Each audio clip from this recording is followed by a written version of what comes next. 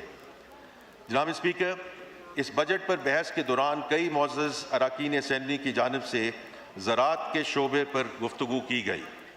میں اس بحث کا خیر مقدم کرتا ہوں کیونکہ زراعت ہماری معیشت کی ریڑھ کی ہڈی ہے۔ میں اس معزز ایوان پر یہ بات واضح کرنا چاہتا ہوں کہ حکومت نے زراعت اور کسانوں کے لیے خاطر خواہ ریلیف اور ترقی پیکیجز کا اعلان کیا ہے۔ حکومت نے زرعی پیداوار بڑھانے اور چھوٹے کاشتکاروں کو قرضے دینے کے لیے زرخیزی اسکیم شروع کر دی ہے، جس کے تحت 300 ارب روپے کے بلا سود and even more importantly collateral فی قرضے فراہم کیے جا رہے ہیں، اور اس اسکیم سے 7.5 لاکھ چھوٹے کاشتکار مستفید ہوں گے۔ وزیر اعظم youth agriculture and business loan scheme کے تحت زرعی شعبے میں 109 ارب روپے سے زائد کے قرضے دیے جائیں گے، جس کی سبسڈی کے لیے اس بجٹ میں 9.5 ارب روپے مختص کیے گئے ہیں۔ کھاد کی قیمتیں کنٹرول میں رکھنے کے لیے 15.8 روپے کا پیکیج دیا گیا ہے، جس میں یوریا کھاد پر 10 ارب روپے کی سبسڈی بھی شامل ہے۔ وفاقی حکومت نے ترقیاتی پروگرام کے تحت زراعت اور لائف سٹاک کے ترقیاتی منصوبوں کے لیے 4.2 ارب روپے مختص کیے ہیں۔ ان میں 2 جاری منصوبے اور 1 نیا منصوبہ شامل ہے۔ زراعت کو جدید بنانے کے لیے تقریباً 2 ارب روپے کا امپورٹ ڈیوٹی ریلیف دیا جا رہا ہے، جس کے تحت 175 ہارس پاور سے زائد کے ٹریکٹرز، مکئی کی کٹائی کے لیے مشینوں، کمبائن ہارویسٹرز، زرعی پمپس اور اسپیئر پارٹس پر ڈیوٹیاں مکمل طور پہ ختم کر دی گئی ہیں۔ کھیت اور فارم کو جدید خطوط پر استوار کرنے کے لیے مارک اپ سبسڈی اور رسک شیئرنگ اسکیم کی مد میں 5 ارب روپے مختص کیے گئے ہیں۔ فصلوں اور لائف سٹاک کی انشورنس اسکیم کے لیے 1.7 ارب روپے رکھے گئے ہیں۔ جناب اسپیکر، یہ میں خاص طور پہ ذکر کرنا چاہتا ہوں کہ ہم چین کے ساتھ زرعی تعاون کو وسعت دے رہے ہیں۔ وزیر اعظم محمد شہباز شریف صاحب کے انیشیٹو پر 1000 پاکستانی طلباء، زرعی ماہرین اور کسانوں کو چینی زرعی جامعات اور تحقیقی اداروں میں جدید مہارتوں سے آراستہ کیا جا رہا ہے۔ اب تک اس پروگرام کے تحت 885 طلباء، زرعی ماہرین اور کسان مستفید ہو چکے ہیں، اور اس کا مین مقصد یہ ہے کہ جو انہوں نے چین میں جدت لائے ہیں اور جو ان کی بیسٹ پریکٹسز ہیں، ان کو سکسیس ٹرانسفر کیا جائے انٹو دی ایگریکلچر سیکٹر ان پاکستان۔ اور آخر میں یہ کہوں گا کہ نجی شعبے کی شراکت کے ساتھ زرعی کولڈ سٹوریج بنانے جا رہے ہیں، جس پر 7.1 ارب روپے خرچ ہوں گے، because this value chain and investing in this value chain is extremely important to get the value added agriculture moving۔ جناب اسپیکر، حکومت کی بھرپور توجہ ہے کہ معاشی ایجنڈا کو مزید آگے بڑھانے کے لیے ایسے سیکٹرز پر توجہ مرکوز کی جائے جن پر معیشت کے کئی ذیلی شعبوں کا انحصار ہے۔ تعمیرات اور ہاؤسنگ کا شعبہ پوری معیشت کے لیے اکنامک ملٹی پلائر کی حیثیت رکھتا ہے۔ اس شعبے کو متحرک کرنے، سرمایہ کاری کی حوصلہ افزائی کرنے اور روزگار کے نئی مواقع پیدا کے لیے ہم نے بجٹ میں ہاؤسنگ اینڈ کنسٹرکشن شعبے پر عائد ٹیکسوں کو معقول اور متوازن بنایا ہے، اور سبسڈائز لو کاسٹ ہاؤسنگ فراہم کرنے کے لیے وزیر اعظم اپنا گھر پروگرام کا آغاز کر دیا ہے۔ جناب اسپیکر، میں نے معزز ایوان کے سامنے بجٹ کی ترجیحات رکھ دی ہیں۔ میں یہاں پاکستان کے عوام کو خراج تحسین پیش کرنا چاہوں گا، جنہوں نے استحکام کے سفر میں ہمارا بھرپور ساتھ دیا۔ ہماری حکومت کا وعدہ تھا کہ ہمیں جیسے ہی وسائل دستیاب ہوں گے، ہم ان وسائل سے ریلیف پرووائڈ کریں گے۔ وزیر اعظم محمد شہباز شریف صاحب کی حکومت نے اپنے اس وعدہ کی پاسداری کرتے ہوئے بجٹ میں ٹھوس اقدامات اٹھائے ہیں۔ ہم نے تنخواہ دار طبقے کو ٹیکس کی مد میں خاطر خواہ ریلیف دیا ہے۔ حکومت نے سرکاری ملازمین کی تنخواہوں، پینشنرز کی پینشن اور کم سے کم ماہانہ اجرت میں بھی اضافہ کیا ہے۔ یہ میں خاص طور پہ ذکر کرنا چاہتا ہوں کیونکہ پارٹ آف دس از کہ جو ریمونریشن کا ہے، اور دوسرا ہے اس کا جو فیسیلیٹیشن ہے۔ تو فیسیلیٹیشن سائٹ پہ حکومت نے ریٹائرڈ سرکاری ملازمین کی ماہانہ پینشن کے حصول میں آسانی پیدا کرنے کے لیے پروف آف لائف سرٹیفکیٹ کو انتہائی آسان اور جدید خطوط پر استوار کیا ہے۔ کہتے ہیں کہ عمر رسیدہ پینشنرز کے فنگر پرنٹس وقت کے ساتھ مدھم پڑ جاتے ہیں اور انہیں بائیو میٹرک ویریفیکیشن میں پریشانی کا سامنا کرنا پڑتا ہے۔